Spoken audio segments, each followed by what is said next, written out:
on, everybody? You're tuned into the 48 Laws of Power podcast. My name is Rudy Malumba. And I'm John Karp. Let's get right into this book. This episode, we're going to do laws 19 and 20. Law 19 says, know who you're dealing with. Do not offend the wrong person. The judgment is, there are so many different kinds of people in the world, and you can never assume that everyone will react to your strategies in the same way. Deceive or outmaneuver some people, and they will spend the rest of their lives seeking revenge. They are wolves in lamb's clothing. Choose your victims and opponents carefully. Then, never offend or deceive the wrong person. All right, well, I think we're going to do something a little different this time around. Usually we read either a transgression or an observance of the law that Robert Greene has detailed, but this particular law is structured a bit differently, and Robert Greene gives a lot of different examples of either observances or transgressions, but I think in order for this to make more sense, it'd be better just to read off the different sections of the law. Okay. So the first example he gives is that of the arrogant and proud man. This person has a touchy sense of pride, and it does not take much to offend him. In fact, he may find offense in non-offensive things due to their warped psychology. For these type of people, you don't really want to bother, as Robert Greene says, preying on them. Yeah. I would say just don't even bother interacting with them. There's nothing good that can come from. It's hard to practice deception on them, I guess, because of their overactive pride and oversensitive ego, I guess. Yeah, absolutely. As an example, I think these social justice warrior types come to my mind. Mm-hmm. The ones who, it seems to me that they're looking for a reason to be offended, even in things that really are not at all meant to be offensive. Yeah. For example, I'm sure that there are some social justice type warriors who are feminists in their leanings who may have had issue with me saying the arrogant and proud man. Well, why didn't you say the arrogant and proud person? Yeah. Stuff like that. Like, don't even bother having a conversation with this person because they're just looking to be offended, I guess. Yeah. You know? And I'm guessing a surefire, like a good way to tell what kind of person you like. This type of, I guess, character trait, I guess, is someone who reacts to something where you know clearly, oh, it's got nothing to do with me. There's bigger issues here. You know what I mean? Something you do that might be, I guess, neutral in nature that they take all the way left. You know? Yeah. Or right. Or right. There you go. Yeah. It's not just a Depending leftist thing. It's they do it on the right too. No, exactly. It's just some people. I think the thing is not to take things personally from people. If somebody's having a bad day, it's not very likely it's a result of you. Yeah. So, but some people can't separate that. And for people like that, it's just give them their space. Yeah. And that's all you can do. Absolutely. The other type of person that Robert Greene defines as what he calls the hopelessly insecure man, or if we're going to be politically correct, the hopelessly insecure person. This is a less aggressive variant of the arrogant and proud. However, this person has tons of insecurity. They will not attack outright, but will nibble away at you little by little. If you have found to have offended such a person, stay away from them for a long time. They tend to be more passive aggressive, these types of people. Yeah. And they'll attack you in bites. Right. So they'll do something little to you over a span of time. So while the other character, the hopelessly insecure man, the arrogant proud man will do something with high intensity. What they'll do is low intensity jabs, but for a longer period of time. So it can actually have the same effect, but it's just over time. Yeah, I had an experience with this once actually. I used to work for this company. I'm not going to use the name of it, but it's a very large company. Yeah. Let's say it. They have great potatoes. Shh. So I started with this company in one city, and then I transferred to cities because I was going to school at the time at a much larger city, and so I just transferred locations, right? And after I did my time in school, I moved back to the city I came from previously, and was looking to get back in with the company down there, and they wanted to hire me back, but they couldn't because I had been put on some kind of notice from the corporation, and I was like a no-fly list, but for the company. It was more like a terrorist watch list. Yeah, it seemed like, really, but yeah, no fly list essentially. And it was very strange because, to my mind, I didn't really do anything out of line. Yeah. I think what it came down to was this particular manager that I had. Let's face it, at that time I wasn't working a lot because I was going to school. So I wasn't making the amount of sales that I was making in the previous town, right? Mm-hmm. And I think, this kind of made his manager angry that I guess he thought that I wasn't pulling my weight, so to speak, which wasn't the case. I just didn't have enough hours to rack up the sales that was expected from the company. Yeah. So, but I guess he didn't see it that way. So instead of, I don't know, addressing me like an adult would, he decided just to be, passive aggressive and a little vindictive and just put me on a no hire list. Wow. So, and again, it makes no sense because if you're somewhere else, like he should actually be happy because he doesn't really have to deal with you anymore. But he went to those lengths just to, enact some sort of revenge. Well, again, these folks have a touchy sense of pride.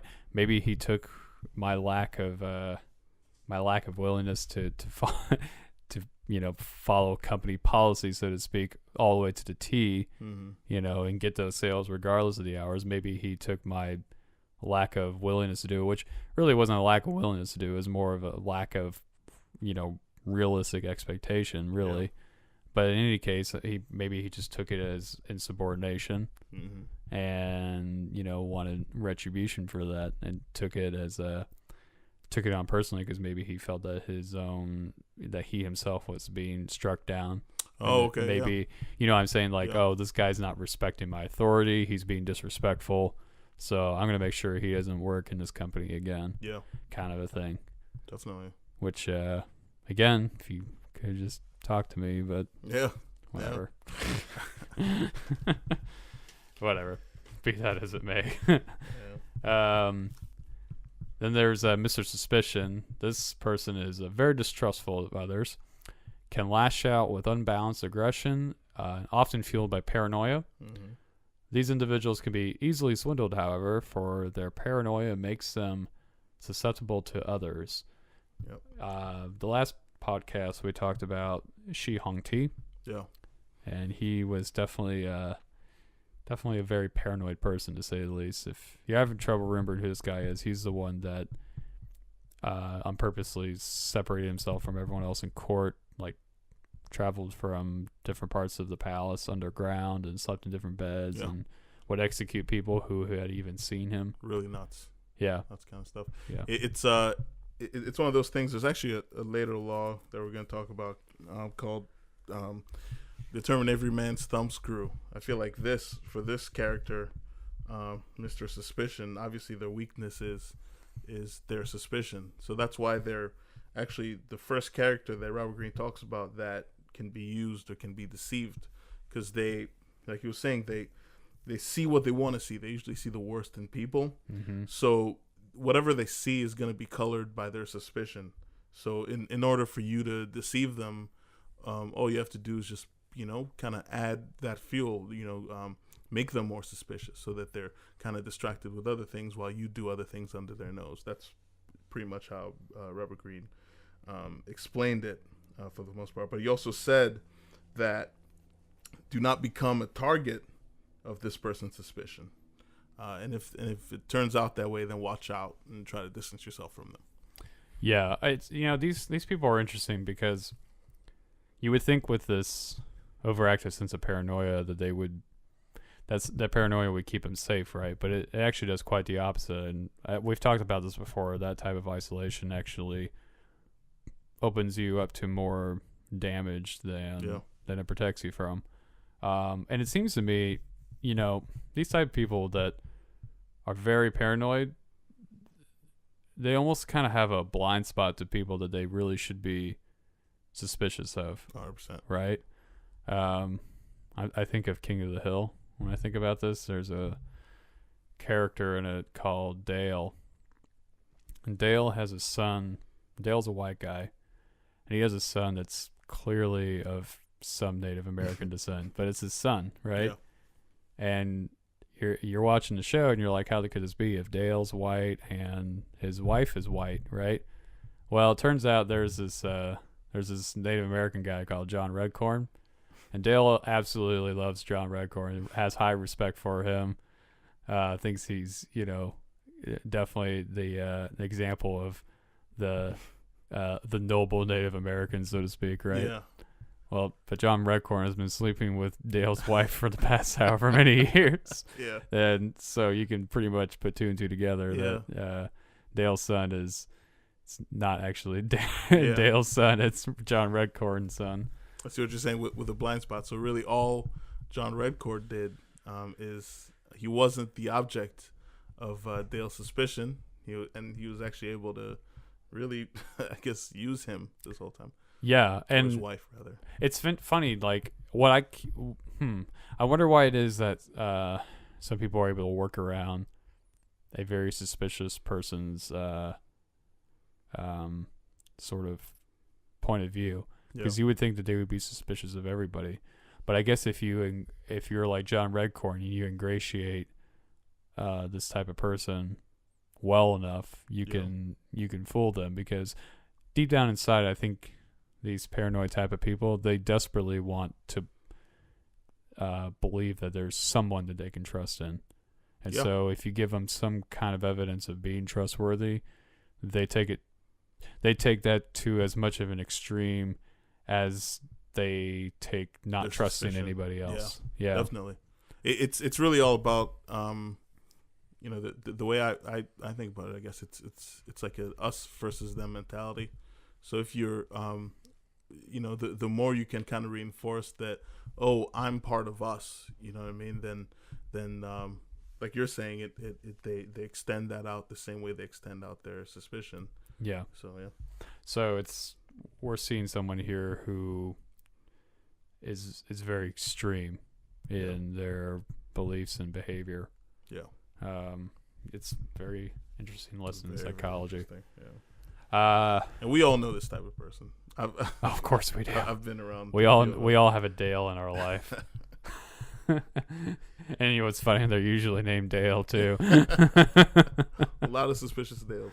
They're the tinfoil wearing type people. The serpent with a long memory. So this person will not show anger on the surface, but will enact revenge in a calculated manner and will strike when the time is right. We talked about Louis XIV's way of dealing with Nicolas Fouquet, his finance minister. If you all remember from the very first episode, this was the finance minister that put on this really great party for the king's benefit, actually, but the king felt that he was being upstaged, so he kind of very suddenly sent Nicolas Fouquet to a dungeon in the Pyrenees Mountains for the rest of his life. I'm also reminded of the Count of Monte Cristo. Yeah, absolutely. Where every part of his life was to get revenge. Yeah, there's a lot of I think it's a very popular theme in movies where something happens, like there's a kid who his parents were murdered in the beginning of the movie, so he spends the rest of his life trying to find the man who did it, and there's that calculation. The way Robert Greene talked about this, the way to recognize this type of person is by the calculation and the cunning that they have in other areas of their lives. And the person is usually pretty cold and unaffectionate, is the way he describes it. Exactly. Yeah. And then, this is probably my favorite person here. The plain, unassuming, and often unintelligent person. A seemingly easy target, the dull-minded can often be hard to deceive because it often takes intelligence and imagination to fall for a ruse that promises great reward. Therefore, dull-witted people will waste your time, energy, and resources and wear down your sanity. And now, I think that's an interesting contradiction because you think, well, intelligent people are the least likely to fall for scams. Mm-hmm. But it's not really true because if you're the type of person that isn't really even intelligent enough to comprehend making, say, $10,000 on a get-rich-quick scheme, Yeah. you're not going to be so susceptible to it. Although you're not necessarily unintelligent, I would say. You're probably just, your tastes are not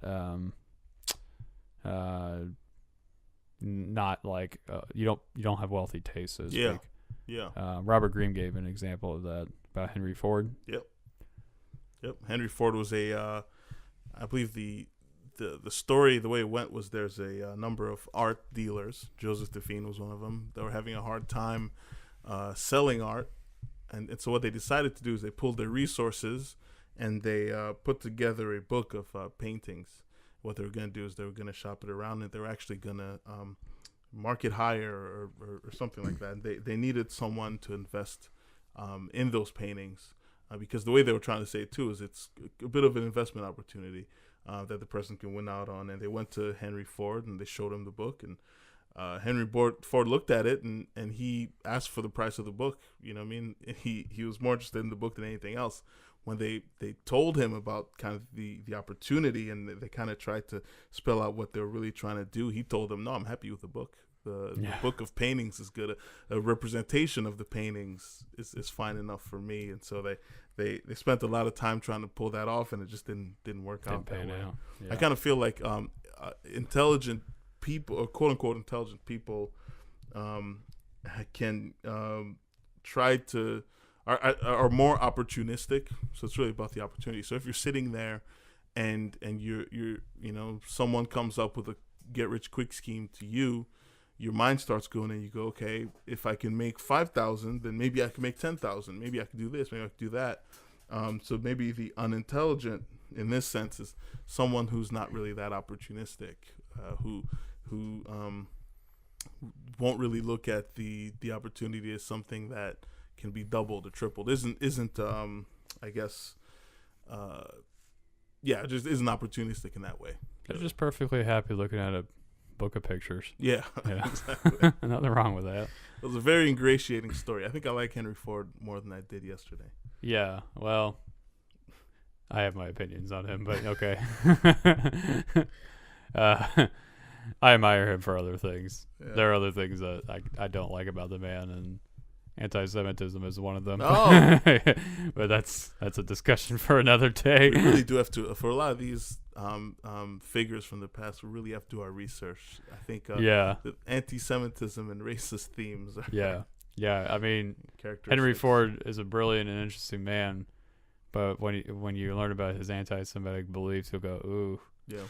Oh boy. Okay. Shout out to Walt Disney. Yeah. Well, there's no evidence of that really, but so whatever. Anyway, it doesn't matter if you like Pinocchio and enjoy it. It's not. Who cares? Walt's dead anyway. Yeah. And one way or the other. I don't think he was really anti-Semitic though. Yeah. I think that's just a rumor. Okay. We're getting off topic. But getting back to even the dull-witted, like the very unintelligent. I'm thinking King of the Hill this episode, man. Yeah. I think I was watching it earlier today. It's been on my mind. Yeah. There's this character named Luann who is definitely lacking in the intelligence department, and in one episode she inadvertently joins a cult, and in the cult meeting, basically this whole cult is structured around this woman named Jan who makes jams, and basically the cult is meant to kind of brainwash people into being willing slaves to this like jam production farm or whatever. And so they bring these really vulnerable girls in, and one of the things that they'll do, which is actually it's a ridiculous example of what cults do, but it is similar to what cults do. Is they'll bring someone in and they'll say, well, what's your name? The person will say, well, my name is Lucy. No, you're not.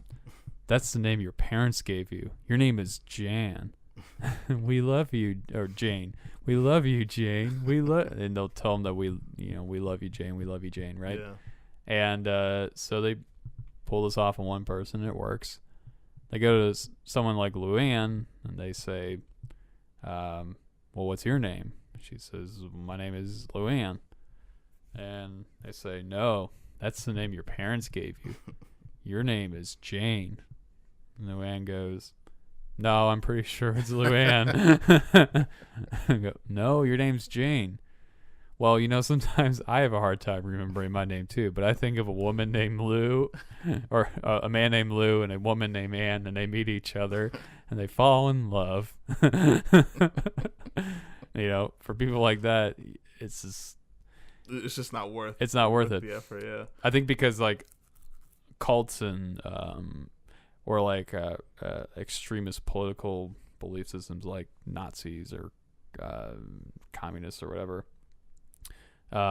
It's you have to like build up this idea of, oh, if we do this, then this will lead to that, and then this will lead to this, and then that will lead to that, and everything will be happy. You have to go through like a crazy set of logical progressions. Absolutely. In order to basically reach a very extreme position. If you're a simple-minded person, you're not going to make all those logical steps. Yeah, exactly. Make all those connections. Definitely. Yeah. And I feel like for when it's tied into money, then it's the opportunism part of it, where you're like, oh, if I can make this, then once I get that, I can make this. Then once I get that, I can make this. Yeah. You know what I mean? And if you're just not really wired to think that way, then yeah. Well, because these cults and these extremist political groups, they do operate on a sense of logic, albeit the result is completely and utterly ridiculous. It does operate on a sense of logic. Logic doesn't always equal, an intelligent outcome. As long as there's a set of patterns that can be followed, then you're using logic. If you're dull-witted, though, generally speaking, your sense of logic is not very well developed. Yeah, definitely. So, yeah. So you know what? I think that covers Law 20. I think that's pretty much it. There's not a reversal for this one, is there? There is no reversal for this law. I said Law 20. I meant Law 19. For Law 19. For Law 19. Yeah. No reversal. It's pretty much just, you have to know. I mean, the thing that I found interesting about this is that Green talks about how this law, the ability to measure people and to know who you're dealing with, is the most important skill of all in gathering and conserving power. So, I mean, we're, our investigation into this book, like if you had to rank all of them, I mean, he's kind of making a case that this is the most important law of all. And while he highlighted the different kind of character traits and stuff, I tend to believe that, people might not fit completely in each of these characteristics. It might be a mixture of a couple, or there might even be some that he didn't even talk about in here. But and while he does talk a lot about deception, I think it's important, even when you're not trying to practice to deceive, to just know the kind of person you're dealing with, period. Because you might not want to hang around that person. You might not want to do business with that person. You might not want to, form any type of relationship or alliance with that person too. So I do think it's a very important law, which is, kind of why there's no reversal to it. Well, and also, I think the key word here he has in the law is do not offend the wrong person. Yeah. So kind of like like the specific examples he gives, they're nice, but I definitely would take the do not offend the wrong person to heart. Absolutely. Because it can be very easy to offend somebody who might otherwise be very helpful to your particular ambition. It might be easy to offend them, so it might be in your interest to avoid topics that could be offensive, Absolutely. If you're working for, a company in an industry you want to rise in the ranks in, talking to your boss, avoid topics like politics and religion. And, Oh, yeah. Maybe even football. Especially anywhere in Florida. Because most Florida teams suck. So. Hey, man, Dolphins are 3-0 right now. Hey, look at that. So, I wouldn't be talking smack about the any Florida teams right now. Anyway. And Jacksonville made the playoffs last year. Yes, they did. So, yeah. Almost beat the Patriots. And what was it, Tampa? But actually, Tampa and Jacksonville both lost their first games of the year just yesterday. Oh. They're doing really well, too. Yeah. Anyway, let's not descend into Florida football talk. That's another subject for another day and another podcast. Yeah, maybe we could have another podcast about Florida football. Law 20, my friend. Law 20 is do not commit to anyone.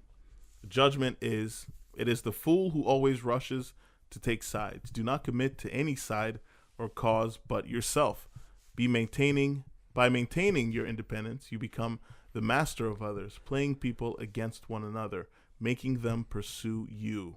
Now, there's two parts to this law, so I'm just going to read the judgment for the first part. The first part is do not commit to anyone, but be courted by all. If you allow people to feel they possess you to any degree, you lost all power over them. By not committing your affections, they will only try harder to win you over. Stay aloof, and you gain the power that comes from their attention and frustrated desire. Play the virgin queen. Give them hope, but never satisfaction. Okay. Well, the Virgin Queen is a perfect example because the observance that Robert Greene gives is Queen Elizabeth, who is known as the Virgin Queen. Although whether or not she was truly a virgin is up to some debate, but be that as it may. Queen Elizabeth learned quite a lot from her, from Mary's reign, her older sister. Mary had married a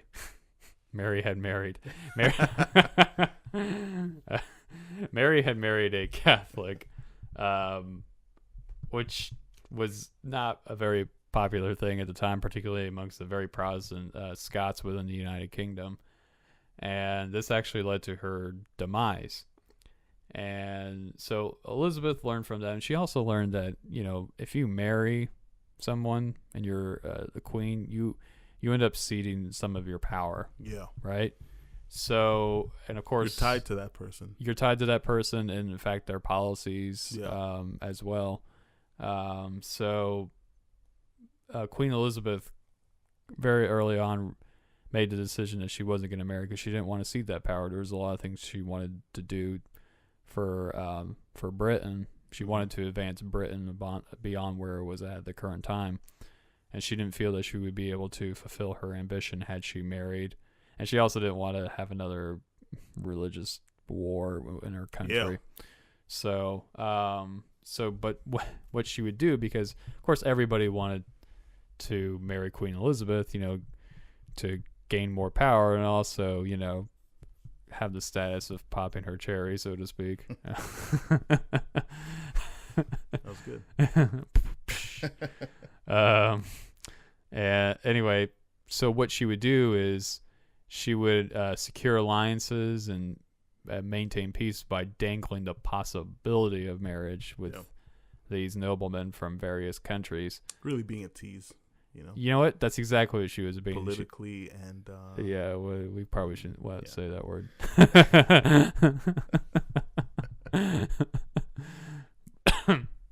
Excuse me. So, yeah, basically she was being a tease, and she used this possibility of marriage to secure these alliances, but she never actually committed to anybody and never married anybody. Yeah. But the possibility of marriage allured these noblemen enough to give her whatever she wanted. Yeah. So she ended up getting all the benefits she would have gotten had she have married somebody without actually being married to someone, and actually got more benefits, because oftentimes if you married one nobleman from another country, you would make enemies with several other noblemen from other countries, right? Mm-hmm. So in doing this, she was able to secure multiple alliances and ensure, a degree of peace for Britain at the time. And she got to keep her power. A pretty good deal. Yeah. So It's actually kind of interesting. There was I'm not sure if it was in this chapter, because I, kind of going through it, I didn't see the story, but there was a story of I guess a prostitute. They were called back in those days. I think that was a different name for them. Ninon, the Den of Clothes is one of them. Yeah. Yeah. What was the Cortezan? I think it was. Courtesan, Yeah. There was a courtesan back then who the way the story went is she was getting older, and she while she was very appreciated when she was younger, the older she got, she started losing business and things like that. So what she ended up doing is she ended up saying that she wasn't gonna really be a courtesan anymore, right? But she would but she left the opportunity open for men who were interested in not the sexual side of things, but in actually being with her and things like that, right? So she actually it's like she charged a little bit more for men to be with her and to for her company and things like that. And I think that's the way the story goes. Over time, the ones that she really liked, she wouldn't charge them, right? So they actually got some sort of esteem, because there were a number of people who were charging and they wouldn't, and they bragged and things like that, right? And she only left that possibility open for a few people. Over time, she actually became much more popular than she was before. She became more vaunted, and people really kind of people wanted to I guess be in her company and everything like that. And I guess her client base rose or something, but she was actually able to get power that way. She left that opportunity open to say, like, oh, I won't charge you if I really like you. From the way the story goes, I don't think she ever fully made that out, or if she did, she only left that open for a few people. There were only a few customers that she actually didn't charge and things like that. But the way the story went is she actually became kind of more profitable, and over the years, the legend of her still remained. I believe it was in another chapter or in one of the later laws, but that story stuck with me when I thought of this example. So it just goes to show you, the more you don't commit to someone, the more unattainable you seem like, and the more unattainable you are, then I guess your the aura, or the mystique about you piques people's curiosities, and you become even more desired, the same way Queen Elizabeth was too. Yeah, So definitely. Prostitutes and others in the sex business definitely. Well, they use that. It's the allure of the unattainable. Yeah. Right. Yeah. You want the things that you can't have. Exactly. Yeah. So if that's something that you don't, you actually gain a lot of power if you don't rule it out, and if you actually kind of invite that, but you don't actually commit. You gain a lot of power, and there's a possibility in people's heads that this person might commit, and so it just brings about a lot of power and a lot of dominion over other people. Oh yeah. But a lot of prostitutes aren't the only ones that could take advantage of this. Mhm. I think, one of the most influential members in the Senate are usually the independent members of the Senate, meaning they're neither Republican or Democrat. Now, there's only like one or two of them in our Yeah. current Senate right now, but they have a lot of power because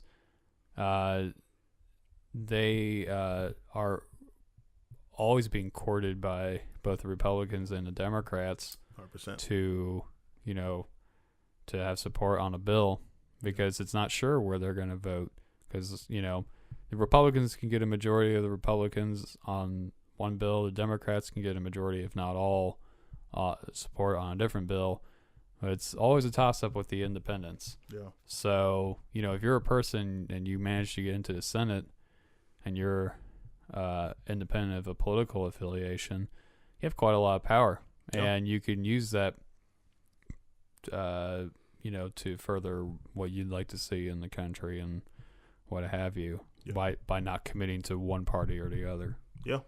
And it also, if we're sticking with politics, whenever election season comes around, more specifically, I guess presidential elections, swing states are the most powerful states. Yes. Because you don't know where they're going, so you have to kind of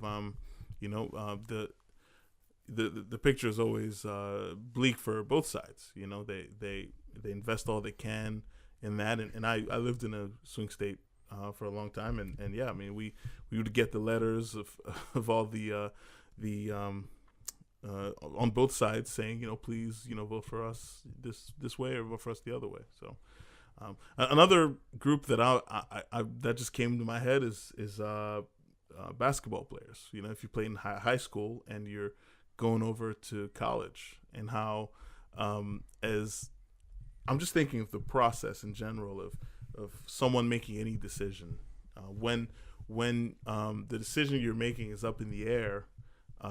You have a ridiculous amount of power, especially if you're a successful high school age player who's about to go to college.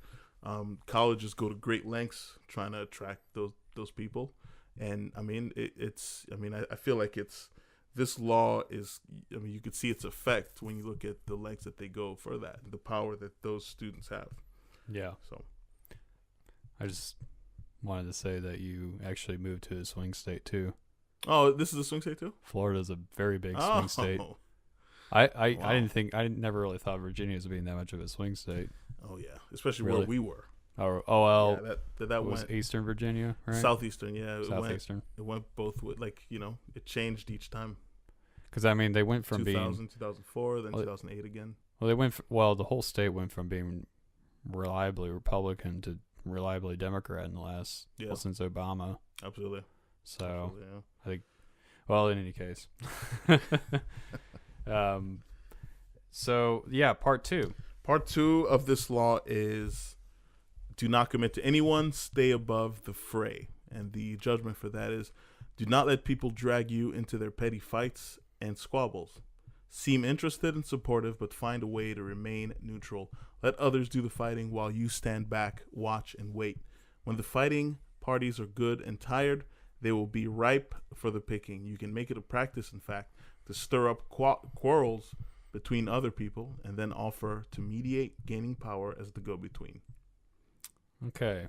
So in the 15th century, there was this sea state within the Italian peninsula. This is just to give a quick, background. Italy was not always a united country. In fact, the idea of a unified Italy really didn't come around till more like the mid 1800s. Mm-hmm. It's kind of a new concept, really. Okay. Maybe early 1800s. But in any case, so within Italy, there were several different states. And one of them was a city-state called Mantua. And Mantua was ruled by this young duke, and his name was, Gianfrancesco Gonzaga. Not bad. And Gonzaga married this lady named Isabella de Estate. But Gonzaga was a very skilled warrior and commander, and often would he was kind of like a mercenary, so Okay. he would fight for a lot of other states for money, and so he was gone a lot basically. So Isabella was left to run this tiny little city state, and she ended up being challenged because this is the time that the French were coming into northern Italy, where the city state was, and well, she didn't want to see her city state get swallowed up by the French, so she decided to ingratiate the French and invited the Ludovico, Louis Ludovico, who was a commander of the French army, to a lot of events and gave him a bunch of gifts and stuff. And she was, or rather, Louis was really, liked this Isabella lady, Mm-hmm. and decided, all right, I'm not gonna invade your little city state. You guys are cool. Yeah, you gave me gifts. Yeah, you gave me chocolates and watches. You're cool. So anyway, so by being friendly to the French, she secured her independence. However, the problem was, down in the southern part of Italy, there was this other guy called Cesare Borgia, who was had a growing kingdom in southern Italy that was moving its way northward, and she didn't want to get swallowed up by this guy either. So again, gifts and invite him to great parties and stuff, and he was not so keen on wiping that city state off the face of the map. Yeah. So this worked out pretty well for her, but the brilliance of her ability to stay above the fray, so to speak, was when a new pope came into town. And his name was Pope Julius, and Pope Julius really wanted to get the French out of Italy.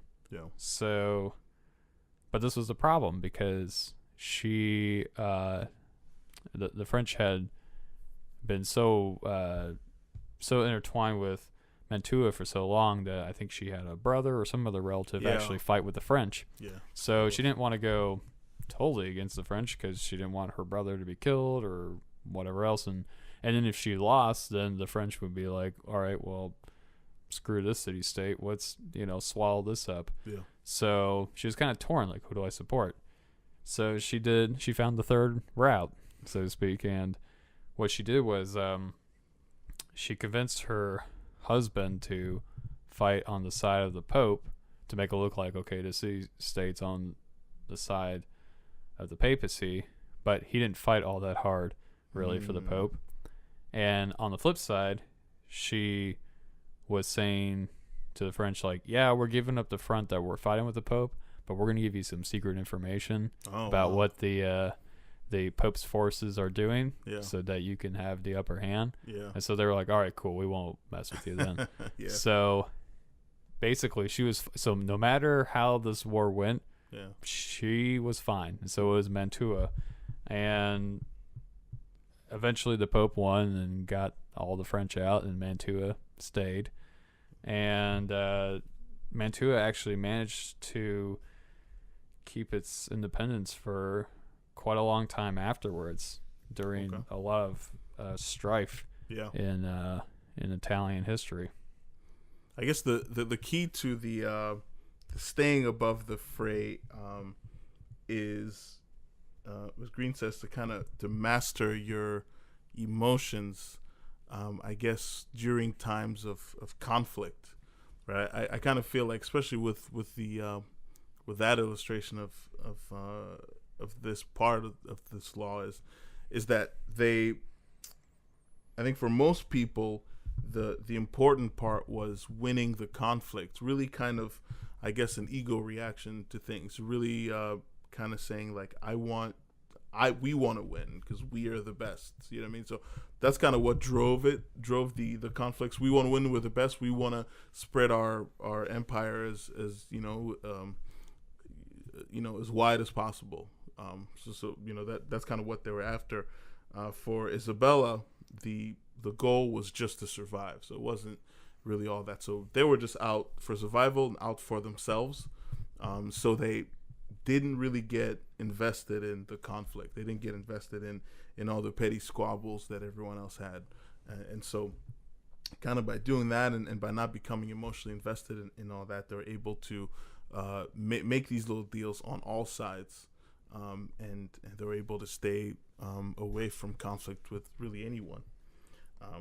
So I kind of feel that that's the most important, I guess, distinction with this and with this part and versus the first part, where it's all about mastering your emotions and just not getting involved in people's issues the same way you would at an office or something. You know, if there's three coworkers who all have an issue with someone, it's really easy for other people to get you involved in their mess. The strategy here is you see their mess, you understand their mess, but you're not involved in it at all, and you're actually able to either be the go-between for all those people, or to I guess use their issue to your end and to your benefit. That way. Yeah, basically stay out of office gossip. Yeah.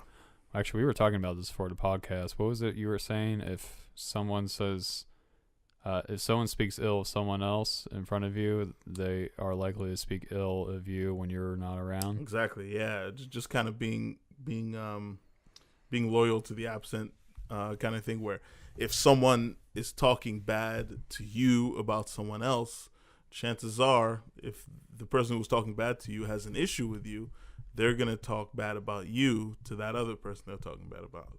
Yeah. So that's kind of the the type of person who would talk about someone else will talk about you. Pretty much the summary. Yeah. And the Swiss are like the epitome of this idea. Switzerland has maintained a stance of neutrality since the late 1800s, and it's worked out really well for them. Switzerland has a lot going for it geographically speaking. It's a very mountainous country, so it's very hard, even for a modern army, to invade that country by foot. Not for Napoleon, you know what I mean? No, I don't think even Napoleon did. Because he said there shall be no Alps, right? So I guess... Is that what he said? Yeah, right? I gotta look that up. There was a battle one time when they had to cross the Alps, and then he told his soldiers, for Napoleon's army, there will be no Alps. And they're actually able to, right? I see. Okay, he was... I'd imagine he'd say that in that was that whole... That's right, because he crossed the Alps, and then he did that pose... to be sort of like Hannibal. When he crossed the Alps to get into Rome. Rome. Anyway, that's not really what we're talking about at all. But quick little sidebar. We just want to show off our history knowledge. That's all. So I lost my train of thought now. Oh, Switzerland. So anyway, Switzerland, because it is a mountainous country, whatever Napoleon thinks, fact of the matter is it's very difficult to invade. Yeah. I won't say impossible, but very difficult, because you have a lot of mountainous terrain, and during the uplead to World War II, actually, the Swiss built a lot of bunkers within that mountainous terrain so that there could be a lot of places where they could hide and shoot at an incoming army, and then get away and shoot at the incoming army and wear them down, just like what the Finns did against the Russians when there was the Winter War. Okay. So anyway, and speaking of World War II, actually, Switzerland, remember, did not side with the Axis, nor did it side with the Allies during the war. And it wasn't because they were just like, oh, whichever, it's cool. Yeah. They really did not care for the Nazi Germany and the Axis powers. But what it came down to was the fact that they knew if they were to declare war on Hitler, then he would make it priority number one to take out Switzerland. Yeah. And Hitler did want to take over Switzerland eventually, but he figured, well, if they're not going to take up arms against me, I could put that off till later. And that actually ended up being a very smart move for Switzerland, because they were quickly surrounded by Nazi Germany, because you had, Italy to the south that was not allied with Germany. Yeah. And then, Germany to the north, obviously, and Austria to the east, and then to the west was France, which was taken over by Germany. Yeah. So Switzerland just decided to wait the war out and let the Allies take care of it, Yeah. which they did. And what this did was it actually kept Switzerland safe, and it forced the Allies to expend their resources and their manpower to basically ensure Swiss independence Yeah. instead of Switzerland doing it. Exactly. And so they pretty much fought Switzerland's battle for them. pretty much, Yeah. yeah, in a way. I mean, that wasn't really the primary reason. Yeah. I mean, we were fighting everybody's, fighting for everyone's sovereignty, including our own. Yep. But Switzerland definitely, kind of got to ride the coattails of the Allies' success. But and Switzerland maintains that practice of neutrality up to this day. I mean, the U.S., we spend trillions of dollars and it's racked up our deficit doing all these police actions and regime changes and getting into all these wars. Yeah. And we're not the only ones. There's NATO and Russia and a bunch of other countries. Switzerland doesn't do it, and Switzerland's economy is staggering. It's amazing. It's definitely better than ours, I would say. Absolutely. I mean, there could be some debate about that. Yeah. The cost of living definitely is way more expensive in Switzerland, but their gross domestic product, I would say, is probably higher. I mean, I don't have the exact numbers in front of me, so I can't confirm that. Yeah. But in any case, regardless of whether it is or not, nobody can argue that financially they're dominating. They're doing very well. Maybe not dominating, but they're doing very well. Yeah. And I think a large part of that has to do with the fact that they don't spend so much money on military engagement. Yeah. They're able to stay out of the fray. And they really don't need to, because as long as you have countries like the U.S. getting involved in everything, just lay back and, be the place where all the rich people bank. Exactly. Including the Yeah. Americans. Yes, staying above the fray, I feel like is the way I picture it, the fray is really just the up and down, the cycle of conflict that people engage in, right? So and it's an up and down thing. It's going to keep happening. It's going to stop. It's going to resolve itself. Then it's going to go up again. And a lot of these conflicts are, like Robert Greene says in the book, they're kind of petty, and it's all about just my victory and we're the best. Let's show the world how good we are. On this scale when we're talking about wars and stuff, but also kind of on the everyday, in everyday life, you see that a lot. So kind of staying above the fray is being aware of the fact that these conflicts are going to happen, and just to not engage in them. The Switzerland example is perfect. I mean, they're able to succeed, even though they had I'm sure. There are other instances when Switzerland could show how powerful they actually are. How big their military presence could be, but they chose to forego all of that just for their survival, and because they're out for themselves. They wanted to thrive without really getting involved in anything else. So that's kind of how I look at what Robert Greene calls the fray in this situation. It just goes to show you that it's effective. Yeah, I mean, and I might be getting into the reversal by saying this, but it's not to say that there aren't times when you need to participate in the fray, to fight, right, so to speak. But I'd say those instances are really, quite honestly, few and far between. Absolutely. Negotiation and diplomacy usually will get you further than just rattling your blade. Yeah, definitely. As Teddy Roosevelt used to say, speak softly, but carry a big stick. Absolutely. Yeah. You might have to use it one day, but but don't engage in every diplomacy by hitting people over the head with your stick. Exactly. Speak quietly first, and if that doesn't work, well, you still got your big stick. Absolutely. Reversal? Yeah, let's go right into the reversal here. So Robert Greene talks a lot about really how delicate the game of not committing, of not committing is, I know with part one we talked about being courted by all, and for here we talked about being, in part two we talked about the kind of staying above the fray. I feel like Green talks about there being instances when this can turn against you. So like if you're constantly inviting people to, you're pretty much saying, I might commit to you here, I might commit to you, and you keep doing that for a while, you do kind of build up a reputation as somebody who doesn't, commit. And they, let's see, they'll kind of look at it as you not being committed. Pretty much they'll get wise to the game that you're doing, and that could actually arouse anger and suspicion and things like that. So in certain cases, you're forced to kind of to give in and to kind of choose sides. But in those instances, you have to also make it. You also have to be open about the fact that you're willing to walk once it gets to a certain point. So you kind of have to assert your independence to a certain extent.